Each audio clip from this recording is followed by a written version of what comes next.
It's genuinely a sad day for our country. Greater than Charlie. Former senior Trump advisor joins me now. Great to see you, Jason.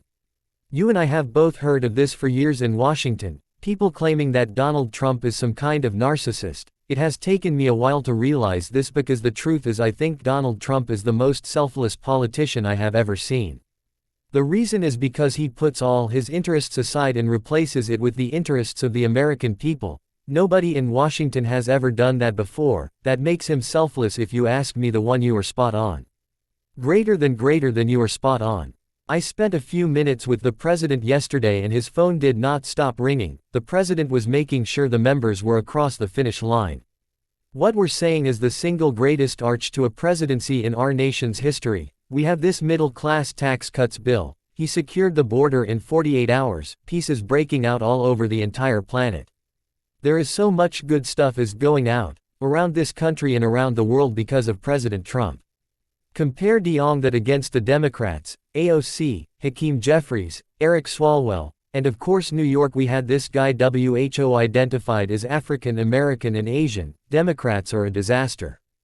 Greater than it was a few years ago. I had to sit down and do the math. It was 2 years ago. He was under criminal indictment, federal indictments by Democrats in New York City, Atlanta, Georgia. He was written off.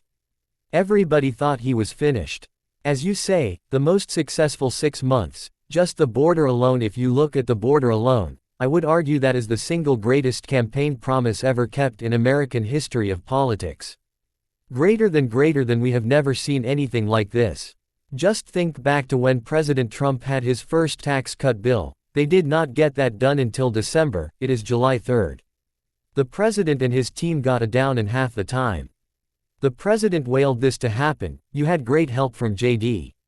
Vance. He was fantastic with his, put together a good team of leaders. There's a couple unassigned heroes in this. The head of White House Leg Affairs, James Bray, and his boss, the deputy chief of staff. This team worked so hard to get this done. After give kudos to Speaker Johnson what he was able to do last night. The president was making calls late. The speaker was working at, now the middle-class family would get around $10,000 in tax breaks this year. That is a big difference for people. Greater than Charlie. And other big differences. President Trump never stops selling. He will continue to sell this thing. We have seen a number of times where Republicans get a victory in Washington, and completely walk away from it.